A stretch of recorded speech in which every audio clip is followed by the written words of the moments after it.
Hello, ladies and gentlemen. Welcome back to another episode of Risk of Rain. I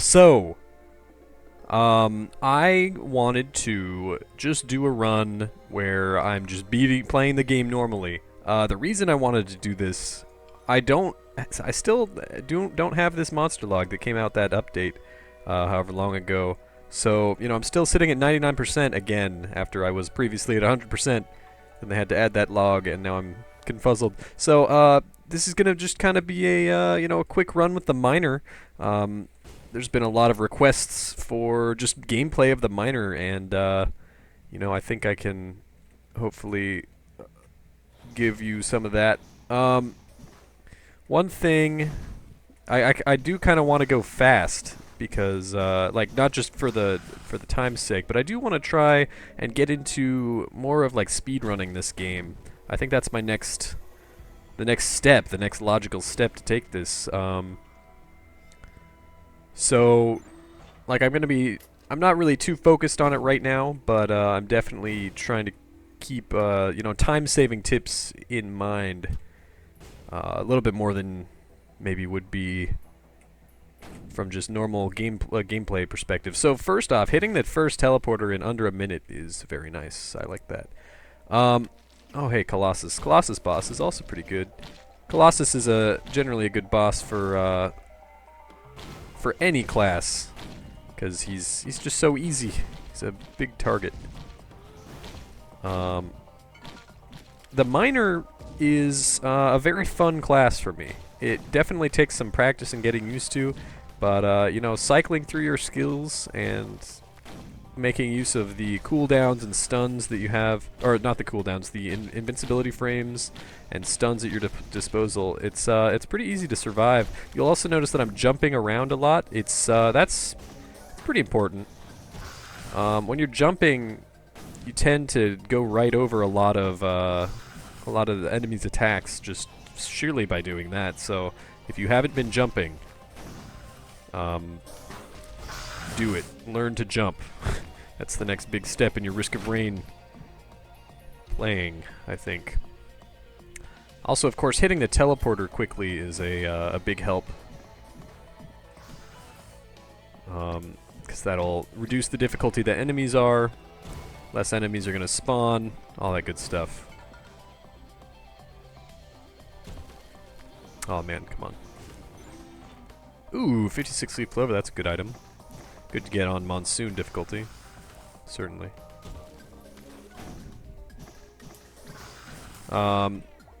So the reason lately I've been posting a lot of videos of mainly unepic and with Risk of Rain every now and then. I've been posting a lot of unepic lately. That's because I'm having a lot of fun with the game.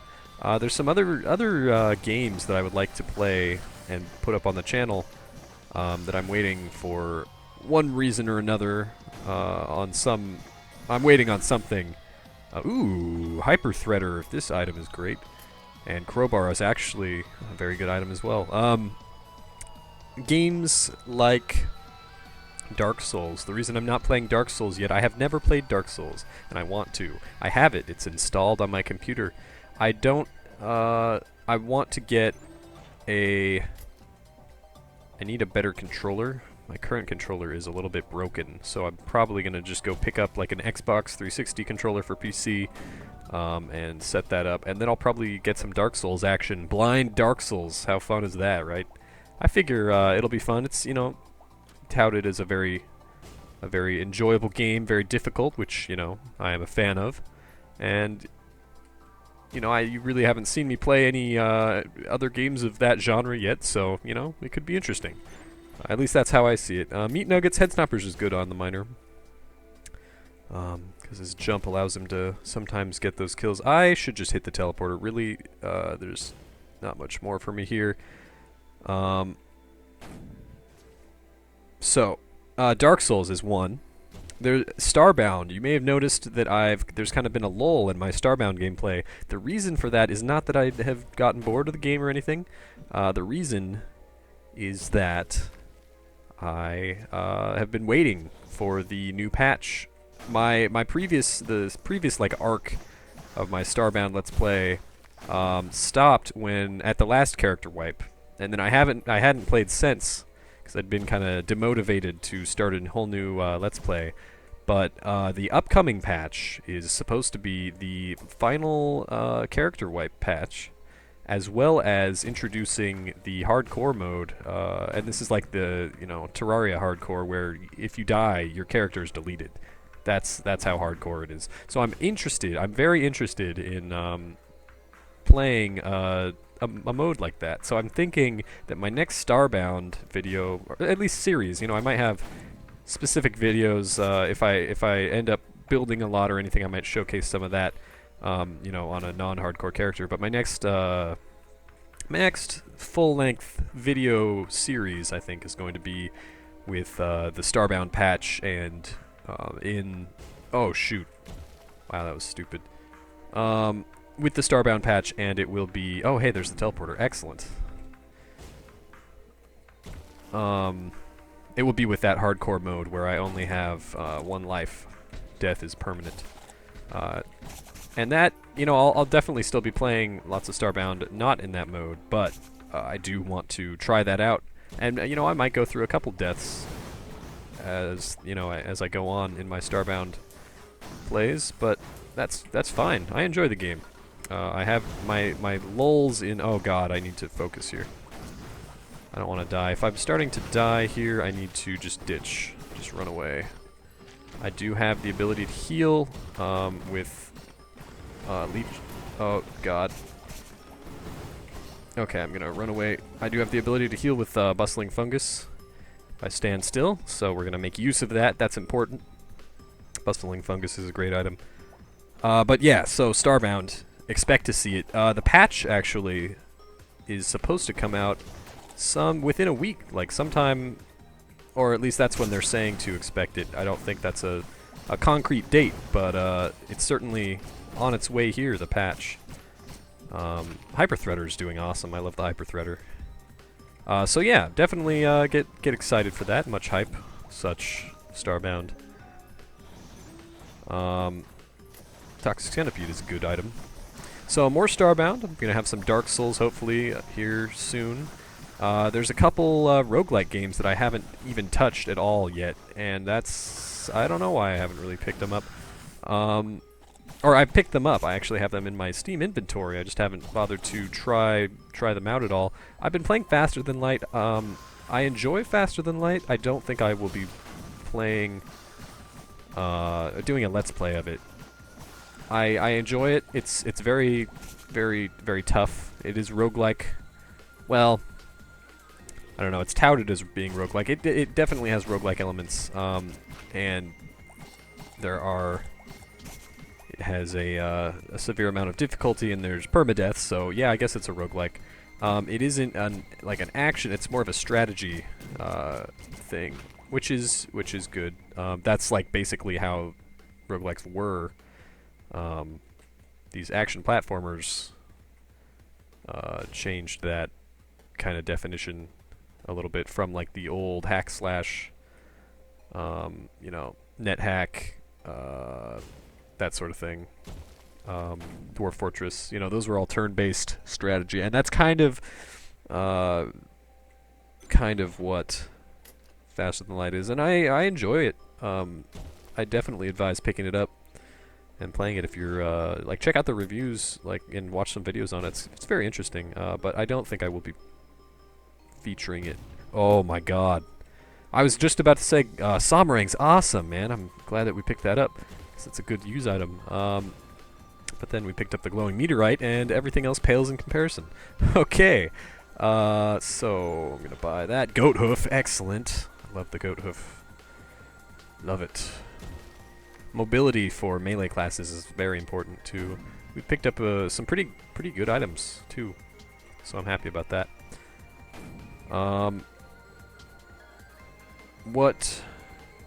So other games that might come up are other roguelikes, such as I have not yet tried these, so take what I'm saying now. Oh my god, Permafrost. Now Permafrost is okay for melee classes. Knockbacks, people have different, obviously if knockback is going to be a problem, it's going to be because you're knocking enemies off the side of a stage or whatever. And yeah, that can be a problem, but I think that generally the knockback will save you in more situations. It's more of a help than it is a hindrance. Because if you're on the losing side of the item scale, then it's going to help you more than it would hinder you if you were winning. So it's because of that, it's worth picking up 90% of the time, at least for me. Okay, so now...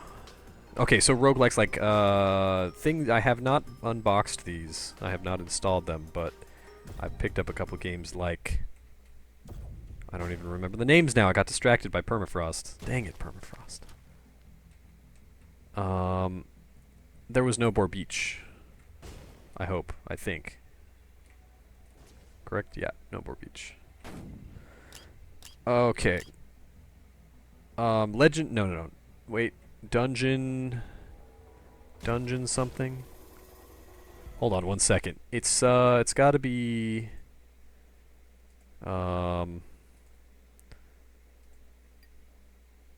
hold on. Wait a second. Teleglitch, Dimore Edition, right? There's that one. And then there's also... What was the other one?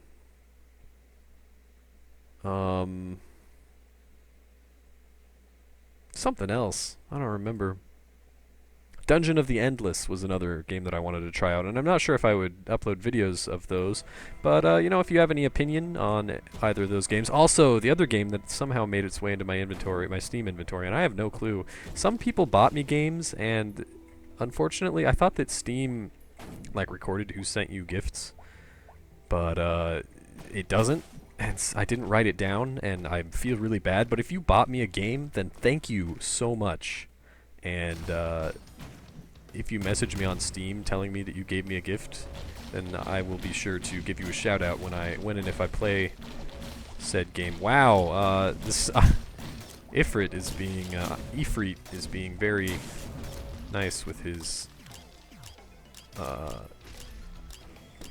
stuff. Okay, so because I have this blue meteorite, I could totally cheese these enemies and on this rope. I'm gonna try and like not do that though, because you wanted to see minor gameplay, not like cheesing strats. One such cheesing strat being hanging on this rope. Oh hey, he's dead. And just sitting here and activating blue meteorite, and then you're done.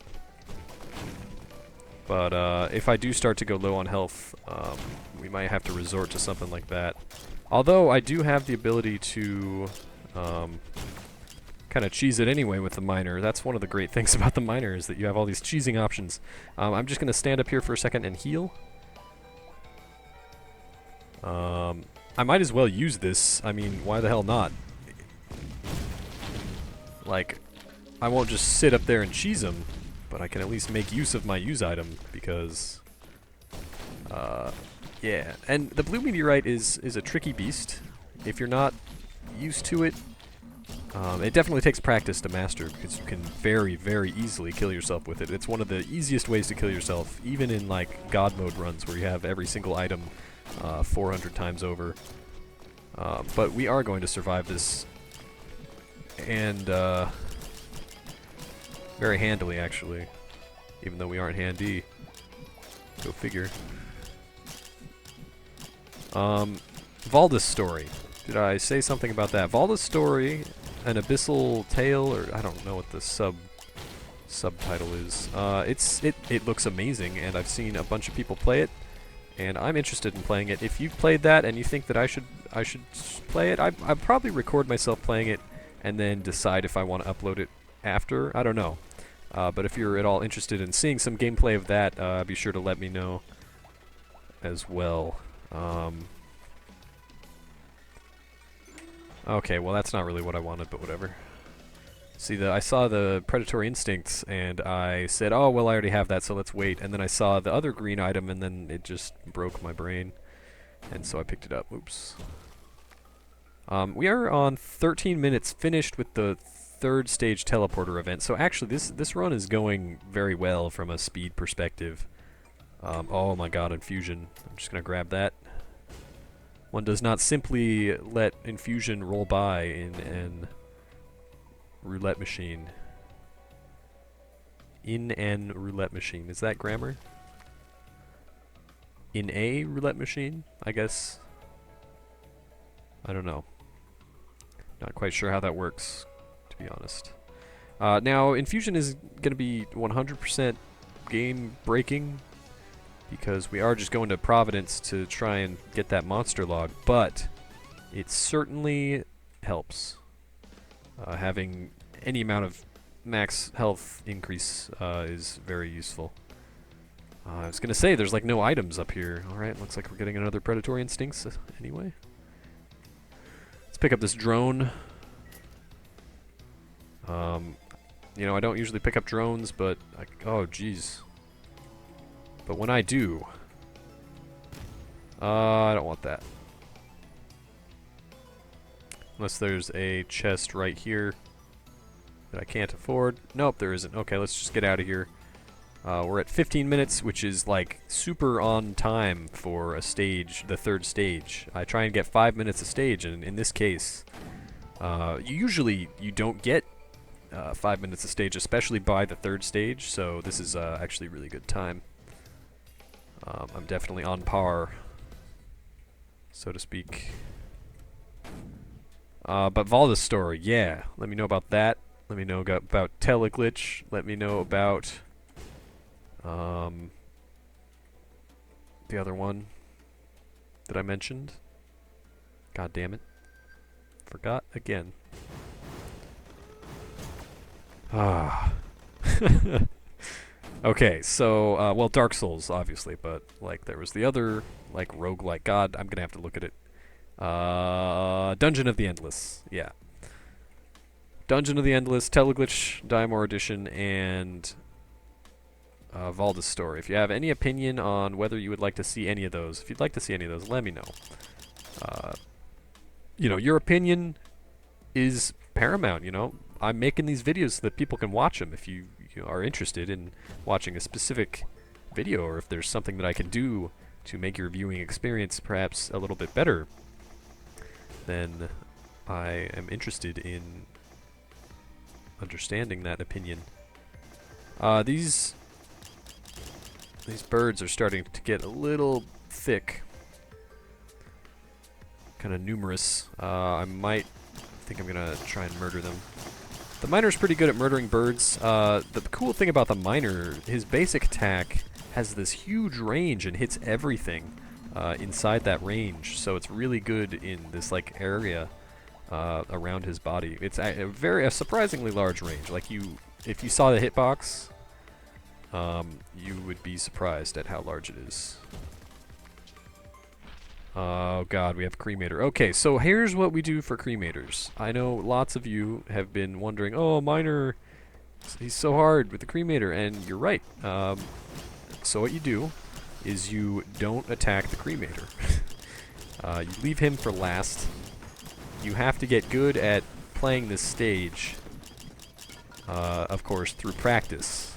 And that is very important. Especially against the cremator, who is perhaps one of the most difficult enemies, especially for you know, a lot of beginning players.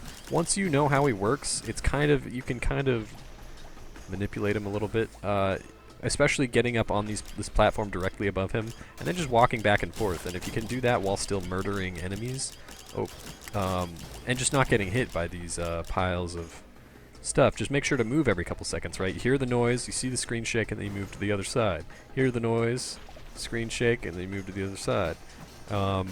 In that way you can prosper. Also, the miner's especially good against the cremator because he has so many invincibility frames, right? His, oh well, okay, for one, the back dash makes him invulnerable for a short period of time. The forward dash also makes you invulnerable for a slightly longer period of time. So those, just by themselves, are pretty good. The other benefit, oh god, I totally messed that one up, but yeah. Oh god, okay. The other benefit that, wow, that was a funny animation to be frozen on. The other benefit is to the sky, right? The fourth skill, I think that's what it's called. I just made that up and then I paused to check what the name was, but of course you can't check it when you're... Oh no, my healing drone. You can't check that while game is paused, but yeah, you can just to the sky in order to kind of jump above the cremator shots. Here, I can look at it. It is to the sky, right? Oh no, I got the bug. So occasionally you can't actually see. Okay, so check this out. You can't actually see the descriptions. Let me finish the thought before I go into the next one. I have blue meteorite. This is what it's for. Right here. Oh yeah. Okay, but I still have to watch out for the cremator shots. Oh yes, look at all that delicious, delicious stuff. So now, what I'm going to do is come down here to the cremator. The reason that you save the cremator for last is mainly because as the cremator takes damage, he starts attacking faster and faster and with more and more like of a shotgun, of a tight spread. His spread gets tighter and tighter. So, it can be, it can get kind of dangerous pretty quickly. The other reason that you wait on the cremator is, okay, I need to kill this missile guy. He's actually causing more damage. So I'm going to go up here for a minute and just calm down. Okay, so if you stand here, you can actually heal off before you have to move with bustling fungus. So that's a pro tip. I'm going to activate the meteorite. Hopefully deal a little bit of damage to that missile dude over there. And also not damage myself. And even a little bit of damage to the cremator, so that's cool. Let's murder him. He's in the lava now. He's going to die. Alright, cool. So, the other reason that you don't want the cremator, or you don't want to fight the cremator right off, is because you don't want all the other enemies, right, to group up around him and make it really difficult to, murder him. So you want to make sure all the other enemies are not helping cremator to ruin your day. So you'll notice that it takes a lot of patience. You can't just stand in one spot. You got to dodge. Look at the toxic centipedes are going to town on him. But just taking it slow will kind of let you succeed against them, so that's cool. I'm gonna use blue meteorite and hopefully kill the guys up at the top there. Yeah, there's only 2 left. I'm gonna kind of go around and search for items really quickly. We're at 21 minutes, which is pretty good. So there's really not much of a rush. I think at this point, this is the stage that kind of checks your gear because those bugs. Okay, we'll take a crowbar. Crowbars are good. They reduce the enemy HP effectively, so it's essentially a damage up. But we're at the point where we've kind of overcome the damage or the item scale, right? So we're in a superior position to kind of coast through the rest of the game. Now, the next stage will definitely help to determine if we are going to have success through the rest of our gameplay, but for the most part, most of the threat has passed. We're doing good. That isn't to say that we're still going to win. Oh man, I totally could have played all these things over here. Oh well. We could still die violently on the next stage, and even... Okay, I'm doing it. Oh god. I want it so bad. I'm gonna play it one more time. Okay. Yep. Nope. Not even. Thanks for nothing, nobody. Okay, I'm gonna heal off a little bit and then go search for the teleporter. The Providence Shrines is what those are called. They take your hit points in exchange for a chance at 2 items, and that chance is just so good, Just can't ignore. Oh god, I'm doing it again. Okay, we got 2 gasolines. I'm proud of that. That's definitely worth my time, and especially since I have this bustling fungus, I consider that well worth the price. Now, you want to do it. You don't want to do it if you have any bugs. These bugs are bad for business. Now, we are at a point where our damage is able to kill them very fast, so I don't have to worry about them quite as much, but I still can't let them group up on me, otherwise we're in for a rough time. Oh, wow, that was the wrong button. Alright, so now I'm just looking for the teleporter. Yeah. Basically it. Crudely drawn buddy. Always a good item to have, even when you place it so that you can't actually see the face of the miner. Instead, you get that canister. Generally, I try and kill these bugs as soon as possible. Jumping helps you hit them. I am hitting them. The miner has a great hitbox size. No teleporter yet. Alright. One of the other cool things about the miner is that he doesn't need jump boost. Well, he uses jump boost very effectively, but he doesn't need them in order to, you know, get up here, because he has that to the sky. Filial imprinting is also a great item for the same reasons that it is any other melee class. The buffs from the filial the filial imprinting little worm slug whirl thing, they drop very close to you when you're melee, because you're not constantly, you're kind of staying in the same area. You are moving around, but it's more likely that you'll just pick them up on accident, so that's a definite bonus. Alien Head is a great item on any class, and I would argue even better on these melee classes that have invulnerability frames, because it gives you more invulnerability per minute, and that is just freaking amazing. So right now, I'm basically a freaking monster. At this point, I'm having... there's very little doubt in my mind that that I will succeed. Very little doubt that I will succeed. Here's the teleporter, so we're gonna hit it. So the thing about the boar boss, right? Oh god, if I don't F it up right here. We're gonna kill these bugs. I'm starting to lose health, which is dangerous. The thing about the boar boss, right? We don't want to kill it immediately because... Okay, I need to be very careful because I could die here pretty easily. Not playing optimally. If I keep it alive, then it'll continue to spawn, you know, a bunch of enemies, right? The boarlets. And they will continue to give me health. So it's a win-win. I just keep it alive, it feeds me. If you've played Dota, I am told that feeding is a thing that you don't want to do. You want to be fed. This would count as being fed, I think.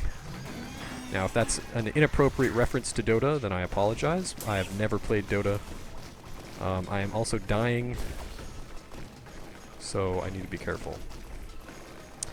So right now, since I've hit the teleporter and I don't want to die, what I'm going to do is I'm going to go into defensive mode.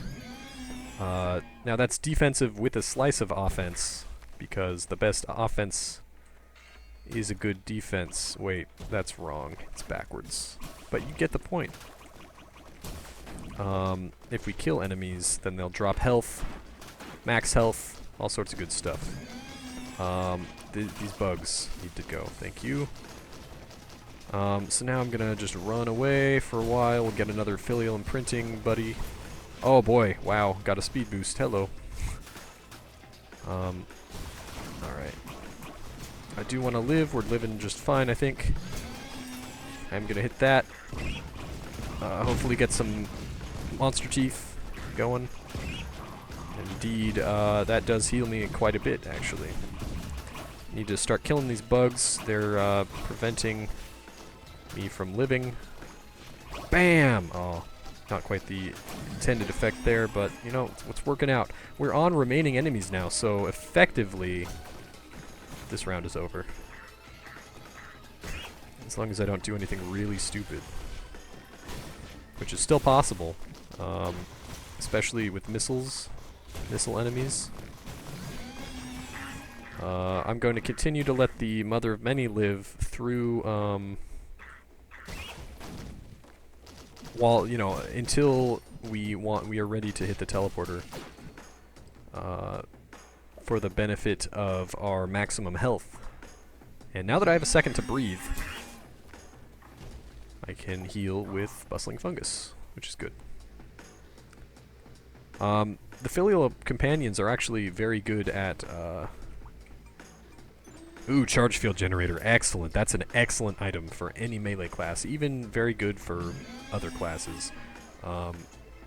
But especially the miners, since you're up in their business. Alright.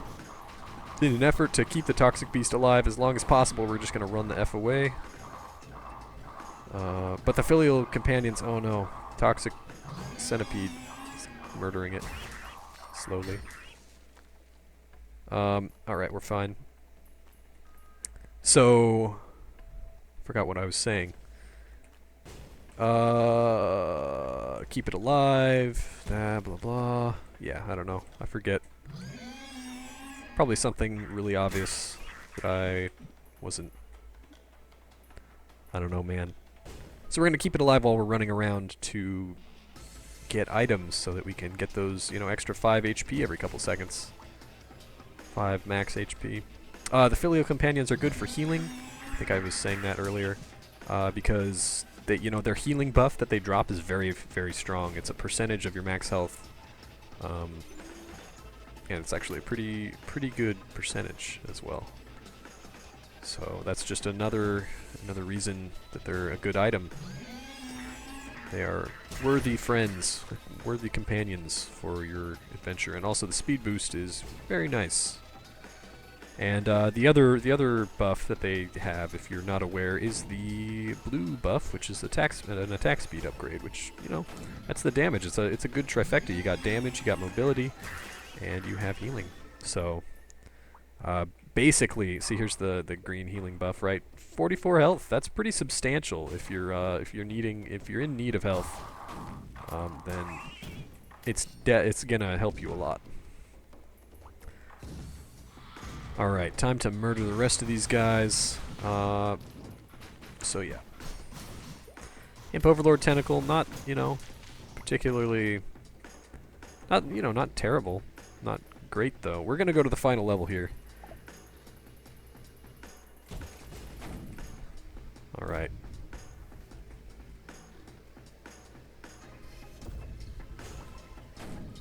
Woo, just dodged the experience forever. This, hypothetically, could be kept up indefinitely. Pretty sure. Oh, I messed it up. Okay, so we're on the Risk of Rain. No, we're not on the Risk of Rain. I think this ship is called the UES Contact Light. I think, unless the Risk of Rain is, like, the UES Contact Light. Here's, Handy, by the way, if anyone doesn't know. That's how you get Handy. I think UES Contact Light I'm pretty sure it's the name of the ship, but if it's not the name of the ship, then it's like the model or whatever, you know? I'm trying to think like futuristic like books and things that I've read that have, you know, spaceships. They kind of name them kind of boringly in certain cases. Trying to think of examples. I can't think of any at the moment. But I don't know. For some reason, it doesn't feel right when people refer to this as the Risk of Rain, the ship's name. I may be completely... Oh god! Holy crap! Okay. I need to run for days. This is really bad. I was not even paying attention at all. Okay. Okay, we're fine. Okay, I thought that was an enemy. Heal. Thank you. Good god, my health got low. Still need to watch out. Vagrants could spawn at any moment and murder me, or, you know, anything else teleporting at me. It's a possibility. Okay, yeah, there's Vagrant. Let's get out of here. We're pretty good. I always stress in this level that rushing the Providence is the best strat. Unless you're going for a high score, I always recommend rushing Providence. Just... Ooh. just because there's so many things in here that can kill you. There's blighted claymen. I think the first blighted enemy that we've seen this run is right now with this first blighted clayman here. Ooh, but you know, picking up a couple items on the way is certainly not going to hurt. Even though I don't think I can telescopic sight the enemy or the final boss. I'm interested in farming for this golden chest, perhaps, though. Attack speed upgrades are pretty good. Oh my god.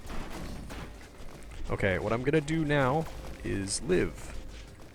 We're gonna go up here, and we're going. The cool thing about this ship is that enemies, except for vagrants, will not attack you up here.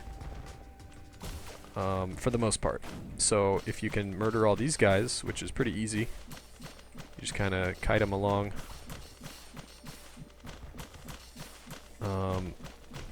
Then you can, you know, kind of have a minute to save or to spare your health, you know, until more vagrants spawn. And then you can do this, right?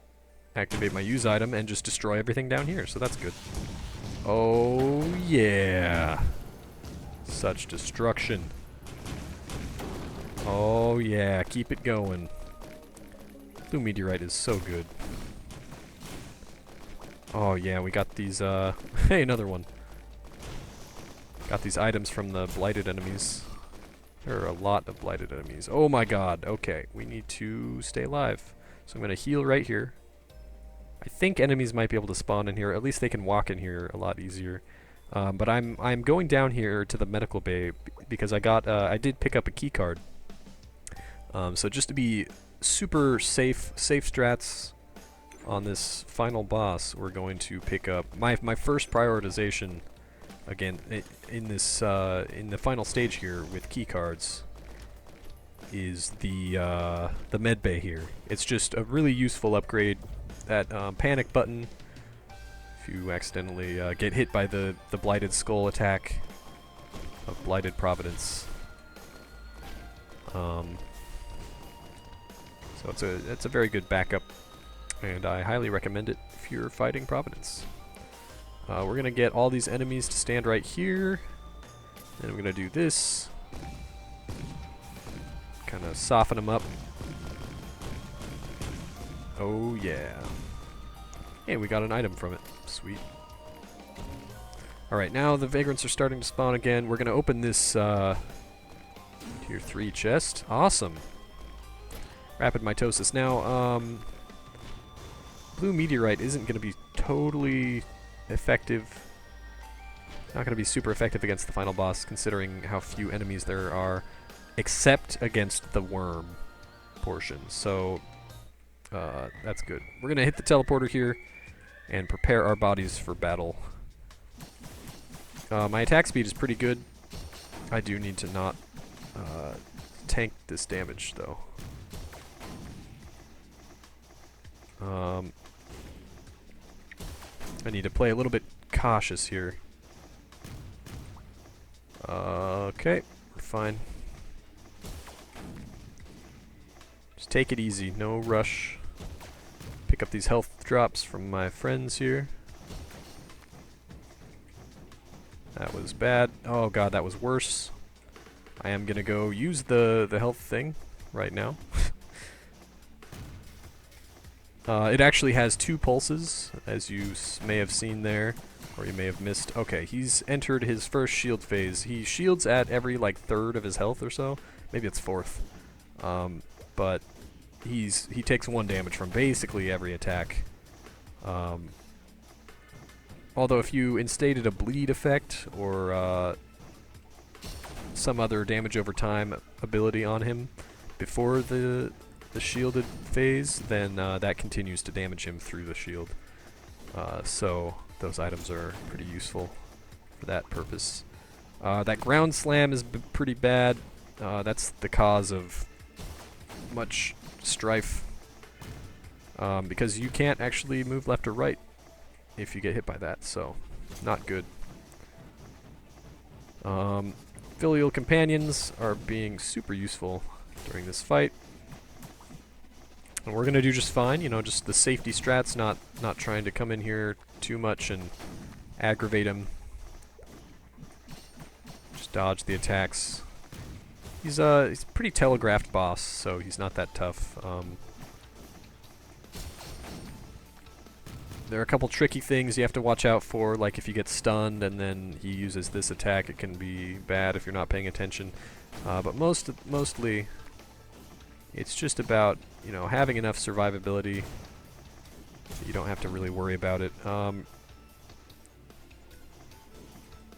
When in doubt, I'm just gonna kind of run away, kite him, because I do have these healing bubbles, various other nice ways to recover health. So, repulsion armor is a freaking useful item for this fight.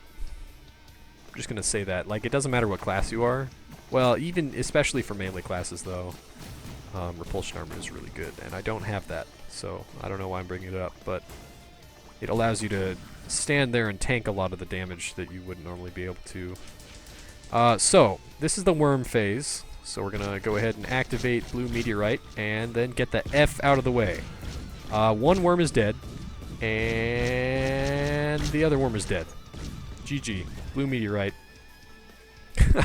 One use, both worms dead.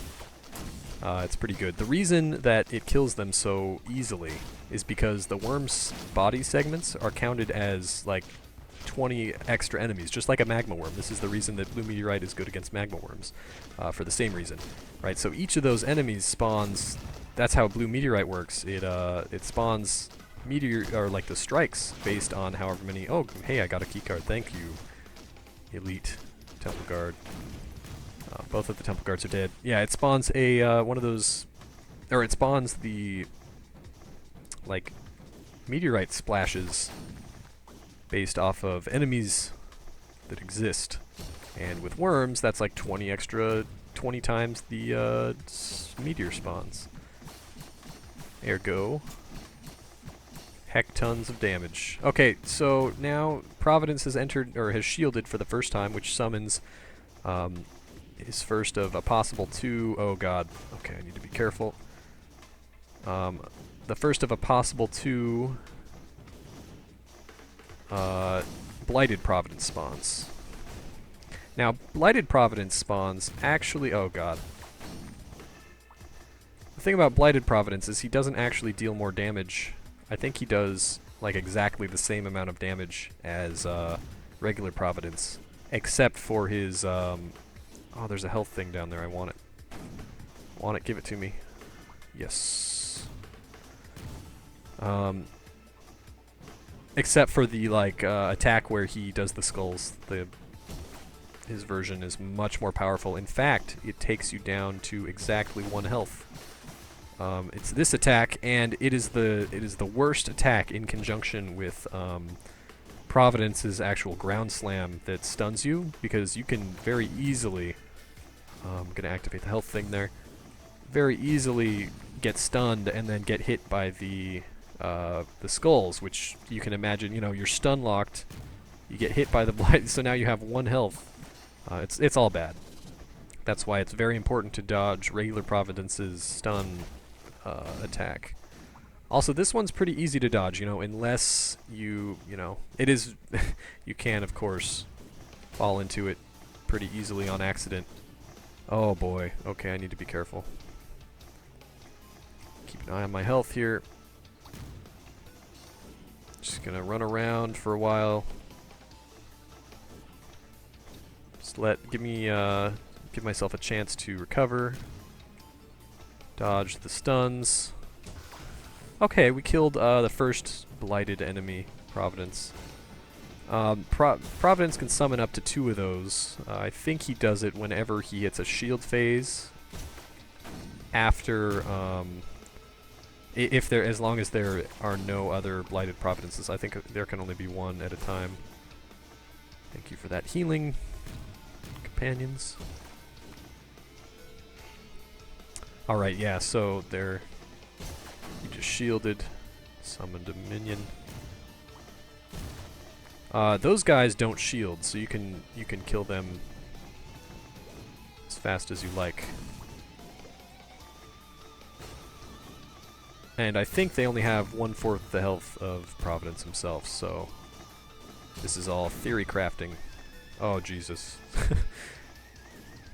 Okay, we gotta run away from Providence, because we don't want to get stunned into these. That's the worst possible scenario. Now, I've been stunned by Providence, and hit by the Blighted Skulls exactly 3 times in my history of playing this game. Getting stunned and then hit by the skulls in that order, and I've never died from it. I've always been able to recover. Oh god. Okay. Careful. Bad Blighted Skulls. Alright, we're fine. But that... Okay, the healing thing's ready again too. That's cool. Just in time for me to take a ton of damage for no particular reason.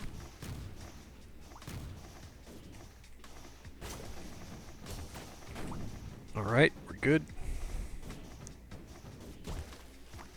Alright, more skulls. Save my dashes for the dodging of those attacks.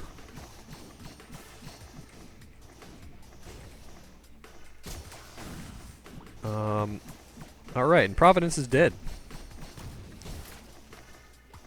See ya. GG. Now, we didn't get the monster log, but hey, that's how you play the miner. Well, let's heal first. You never know what could be in space. So yeah, there's 2 pulses. Make sure you get hit by both of them. It is possible to, you know, hit one because you're running past it and then, you know, miss the second one. But anyway, thank you guys for watching. This has been a monsoon difficulty miner run. I hope you enjoyed. Oh, and so he left, adrenaline still rushing through his veins. Yes. Thank you guys for watching. If you enjoyed, please like the video. If you liked it, at least. And, you know, subscribe if you haven't already for more awesome videos, including Risk of Rain and other, you know, other things that I'm possibly going to start playing. And remember to leave your comments about if you have any opinions about any of those games that I mentioned. And thank you to all the enemies, Duncan and Paul, Matt, and all of these fine people. Yeah, and to me for playing the game. I can't believe where they are either. Thank you. Alright. Take it easy. Bye-bye.